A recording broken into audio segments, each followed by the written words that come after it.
إن الحمد لله نحمده ونستعينه ونستغفره ونعوذ بالله من شرور أنفسنا ومن سيئات أعمالنا من يهده الله فلا مضل له ومن يضلل فلا هادي له وأشهد أن لا إله إلا الله وحده لا شريك له وأشهد أن محمدًا عبده ورسوله أما بعد فإن خير الحديث كتاب الله وخير الهدي هدي محمد صلى الله عليه وسلم وشر الأمور محدثاتها وكل محدثة بدعة وكل بدعة ضلالة وكل ضلالة في النار فأعوذ بالله السميع العليم من الشيطان الرجيم بسم الله الرحمن الرحيم يا أيها الذين آمنوا اتقوا الله حق تقاته ولا تموتن إلا وأنتم مسلمون يا أيها الناس اتقوا ربكم الذي خلقكم من نفس واحدة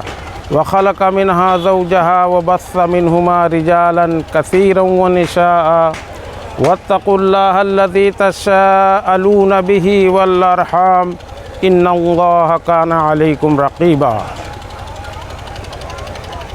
يا أيها الذين آمنوا اتقوا الله وقولوا قولا سديدا يصلح لكم أعمالكم ويغفر لكم ذنوبكم ومن يطع الله ورسوله فقد فاز فوزا عظيما وقال النبي صلى الله عليه وسلم النكاح من سنتي وفي رواية فمن رغب عن سنتي فليس مني حاضرین مجلس نکاح، معزز مہمان کرام، اللہ رب العالمین کی تعریف، حمد و ثنا اور پیارے نبی جناب محمد الرسول اللہ صلی اللہ علیہ وسلم پر درود و سلام کے بعد یہ آج کی مجلس بہت مبارک مجلس ہے، بہت اہم مجلس ہے، یہ نکاح کی مجلس ہے اور یہیں سے یہ ہم لوگ جانتے چلیں کہ بنی نوع انسان میں جو پہلا رشتہ قائم ہوا تھا وہ ماں باپ کا نہیں تھا، وہ میاں بیوی کا رشتہ تھا۔ یہ سب سے پہلا رشتہ انسانیت میں قائم ہوا۔ حضرت آدم علیہ السلام کو اللہ نے پیدا کیا، پھر آپ ہی کے ایک پسلی سے اماں حوا علیہ السلام کو پیدا کیا اور اس طرح سے یہ پہلا رشتہ، یہ نکاح کا رشتہ قائم ہوا ہے۔ اس کے بعد اللہ رب العالمین نے قرآن کے اندر جو فرمایا اور جن 3 آیتوں کا انتخاب اللہ کے نبی جناب محمد الرسول اللہ صلی اللہ علیہ وسلم اس موقع پر کیا کرتے تھے، اس میں ایک آیت یہ ہے، یا ایھا الناس، اے لوگو، اتقوا اللہ، اللہ سے ڈرو۔ اور اس کے بعد اللہ رب العالمین نے فرمایا کہ دیکھو تم کو اللہ نے پیدا کیا ہے ایک نفس سے، اور پھر ان سے ان کی بیوی کو، اور پھر اسی سے پوری انسانیت کو پروان چڑھایا۔ اور اللہ نے پھر آگے فرمایا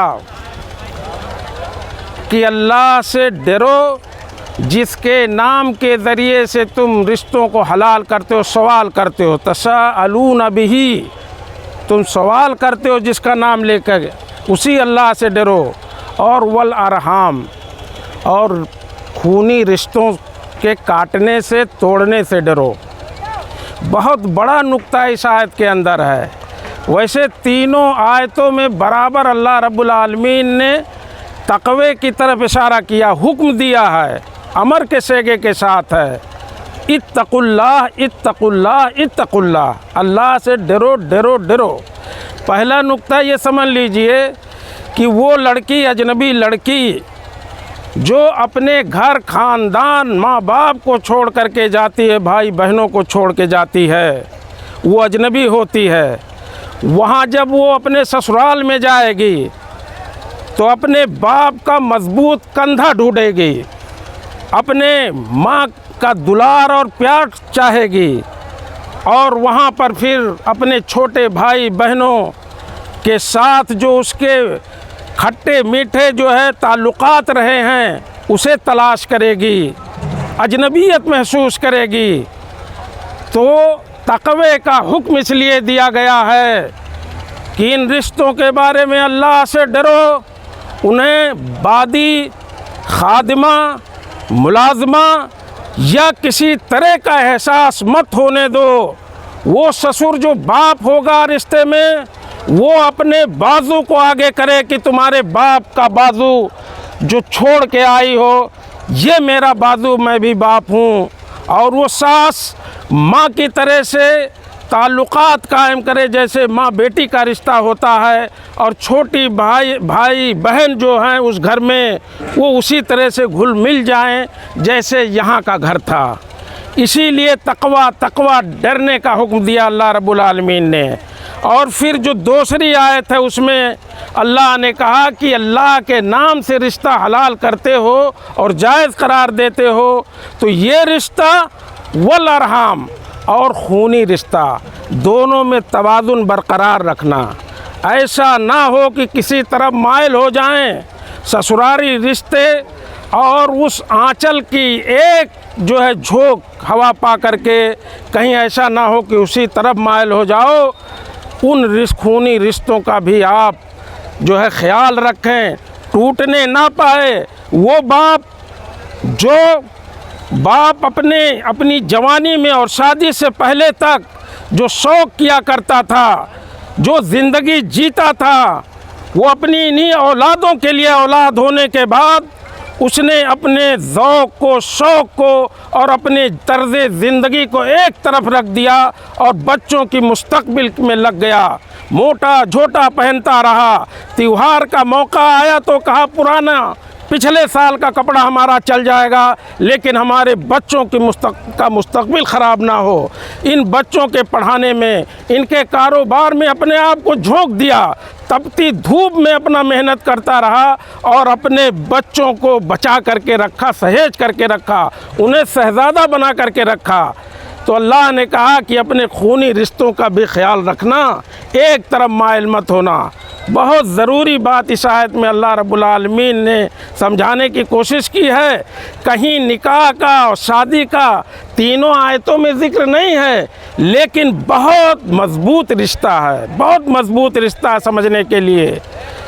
وہ باپ، آپ یہ جو رشتہ ہوگا ابھی ایک کلمے کے ساتھ قبل تو میں نے قبول کیا، یہ رشتہ قائم ہو جائے گا، لیکن جب کبھی ناخوشگواری آئے گی اس رشتے میں تو ایک کلمے کے ساتھ ختم بھی ہو جائے گا۔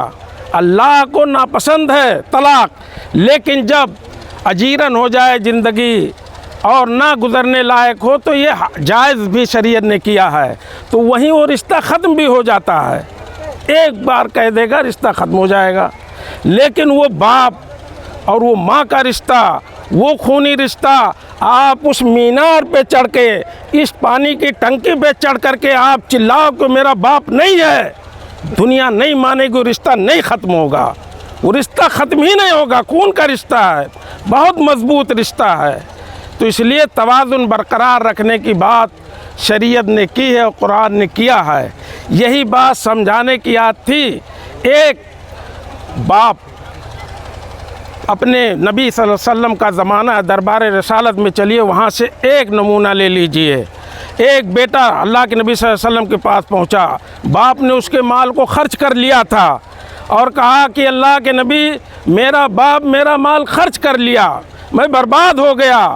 اللہ کے نبی صلی اللہ علیہ وسلم نے باپ بیٹے کو اکٹھا کیا اور دونوں کی بات سنی۔ باپ نے کہا اپنی ضرورت کے مطابق ہم نے لے لیا، مجھے اجازت لینے کی ضرورت محسوس نہیں ہوئی، اور بیٹا بضد رہا کہ میرا مال میرا باپ خرچ کر لیا۔ اللہ کے نبی صلی اللہ علیہ وسلم نے کیا جواب دیا سمجھتے ہیں؟ سنیے۔ اللہ کے نبی صلی اللہ علیہ وسلم نے فرمایا کہ انتا و مالک لابیک، تمہاری حیثیت کیا ہے؟ تم یہ کہتے ہو کہ میرے باپ نے میرا مال خرچ کر لیا۔ آگے سنو، تمہارا وجود اور تمہارا مال تمہارے باپ کی ملکیت ہے، تم یہ کون سا سوال کرتے ہو کہ میرے باپ نے میرا مال خرچ کر لیا؟ باپ کو جتنی ضرورت پڑے گی بیٹے کے مال سے لے گا۔ اللہ کے نبی نے سرٹیفکیٹ دے دیا ہے، کہا کہ تو بھی، تیرا مال بھی تیرے باپ کا ہے، تیری کیا حیثیت ہے تو بات اس طرح سے کرتا ہے کہ میرے باپ نے خرچ کر لیا؟ تو یہ باپ بیٹے کا رشتہ، باپ سب کچھ لٹا دیتا ہے انہی بیٹوں کے لیے، اولاد کے لیے۔ تو قرآن میں اللہ نے کہا کہ رشتے نعتوں کا خیال رکھنا، یہ رشتہ جو لگتا ہے اس میں بھی ناانصافی نہ ہو، اور جو خونی رشتے ان کے ساتھ بھی ناانصافی نہ ہو۔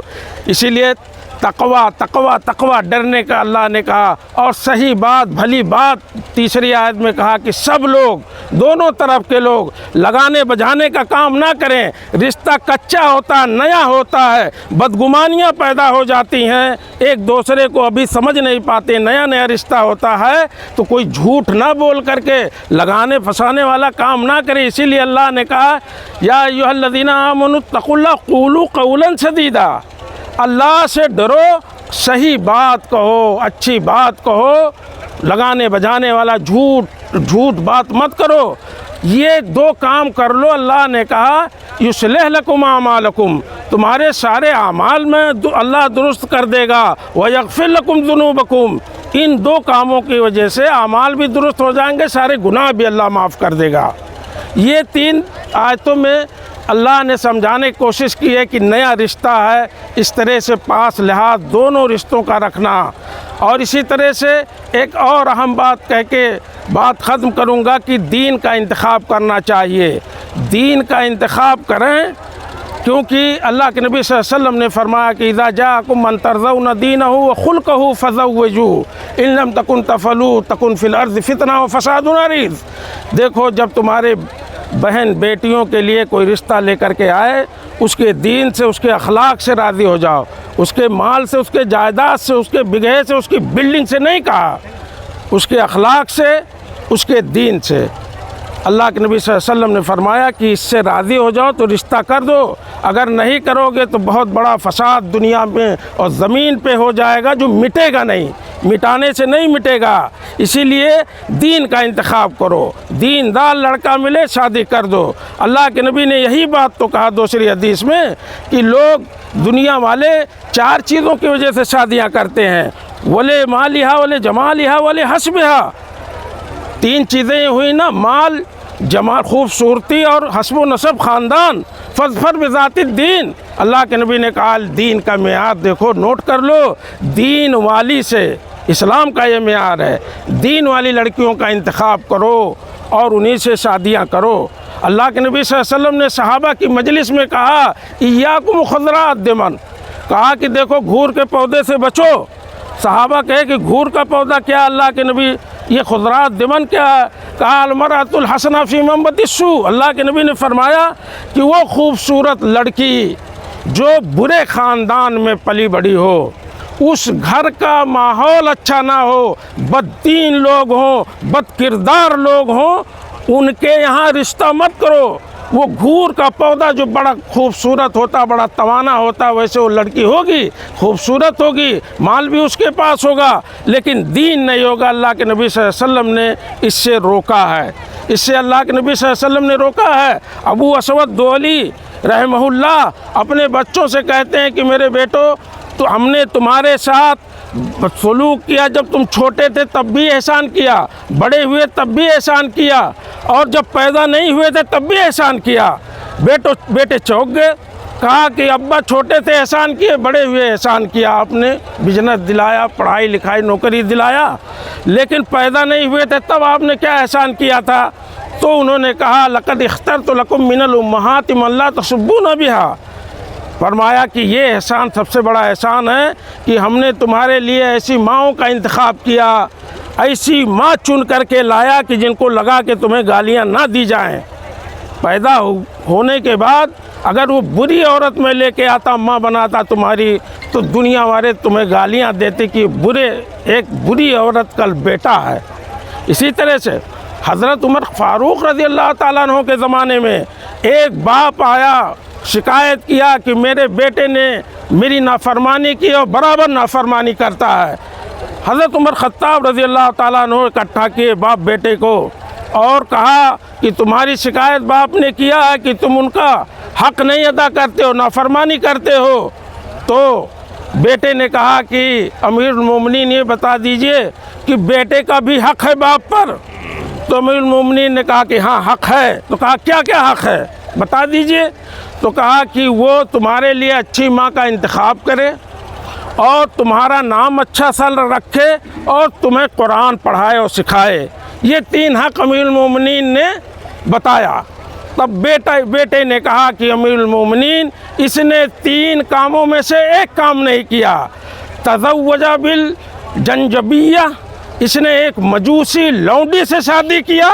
کوئی خاندان کوئی دیندار ماں نہیں لایا میرے لیے، ایک مجوسی تھی اور لونڈی سے اس سے اس نے شادی کیا میرے باپ نے۔ وہ سمانی جول، اور میرا نام اس نے جول رکھا۔ جول جانتے ہیں؟ سن کر کے حج دیں گے، یہ گوبر میں جو کیڑا ہوتا ہے گوبڑورا، جول کے معنی یہ ہوتا ہے۔ تو کہا میرا نام اس نے جول رکھ دیا، اچھا نام بھی نہیں رکھا۔ اور وما علمنی حرف من القرآن، اس نے ایک حرف قرآن میں سے نہیں سکھایا۔ عمر فاروق رضی اللہ تعالیٰ عنہ باپ کی طرف متوجہ ہوئے، کہا کہ تم نے شکایت کی ہے کہ تمہارا بیٹا تمہاری نافرمانی کرتا ہے، وقد عققتہ من قبل، اور تم نے اس کی نافرمانی پہلے کی، اس کا حق نہیں ادا کیا تم نے۔ یہ اسلام کا معیار ہے، یہ سب اسلام سکھاتا ہے کہ دینداری کو ہم لوگ جو ہے دینداری کا جو ہے انتخاب کریں اور دینداری کو ترجیح دیں۔ یہی اسلام کی تعلیم ہے اور اسی پہ چل کے ہم لوگ کامیاب ہوں گے اور سادگی کے ساتھ شادیاں کریں۔ اللہ کے نبی صلی اللہ علیہ وسلم کا 2 ٹوک حساب کتاب ہے کہ اعظم النکاح برکتاً ایسرہ مؤونتاً، وہ شادی سب سے بڑی برکت کے حساب سے ہے جو خرچے کے حساب سے چھوٹی ہو۔ خرچہ کم کریں شادیوں میں۔ زندہ جاوید قومیں، جو فراست والی قومیں ہوتی ہیں، جو دور اندیش ہوتی ہیں، وہ مال ایسے نہیں خرچ کرتی ہیں اناپ شناپ، وہ اپنے مستقبل پہ خرچ کرتی ہیں، اپنے پلاننگ پہ خرچ کرتی ہیں، اپنے بچوں کے تعلیم کے اداروں پہ خرچ کرتی ہیں تاکہ ان کے بچے پڑھ لکھ کر کے آگے بڑھیں اور ترقی کریں۔ اس طرح سے ہم لوگ ترقی کریں گے۔ اناپ شناپ چل کر کے اسلام کے اصول اور مبادی اور تعلیمات سے دور رہ کر کے ترقی نہیں کر پائیں گے۔ یہی باتیں کہنی تھیں، اور آخر میں ایک بات کہوں گا کہ اللہ نے قرآن میں حکم دیا ہے کہ بچیوں کو حصہ دو۔ للرجال نصیب مما ترک الوالدان والاقربون وللنساء نصیب مما ترک الوالدان والاقربون مما قل وکثر نصیبا مفروضا۔ اللہ نے کہا کہ لڑکیوں کا بھی حصہ ہے اور لڑکوں کا بھی حصہ ہے، چاہے کم ہو چاہے زیادہ ہو۔ جو ان کے وارثین اور گھر والے چھوڑ کے جائیں ماں باپ، اس میں بچیوں کا بھی حصہ ہے۔ یہ حکم ہے، یہ کوئی رہنمائی نہیں ہے، کوئی سجیشن نہیں ہے، مشورہ نہیں ہے، حکم ہے۔ اپنے گھروں کے ہم لوگ ذمہ دار ہیں، نوٹ کر لیں۔ اپنی بچیوں کو مضبوط کر کے اگر ہم بھیجیں گے تو نہ کوئی انہیں لونڈی سمجھنے، خادمہ سمجھنے یا ملازمہ سمجھنے کی کوئی غلطی نہیں کر پائے گا۔ ہم نے خود مجبور کر دیا اپنی بچیوں کو اپنے سماج میں۔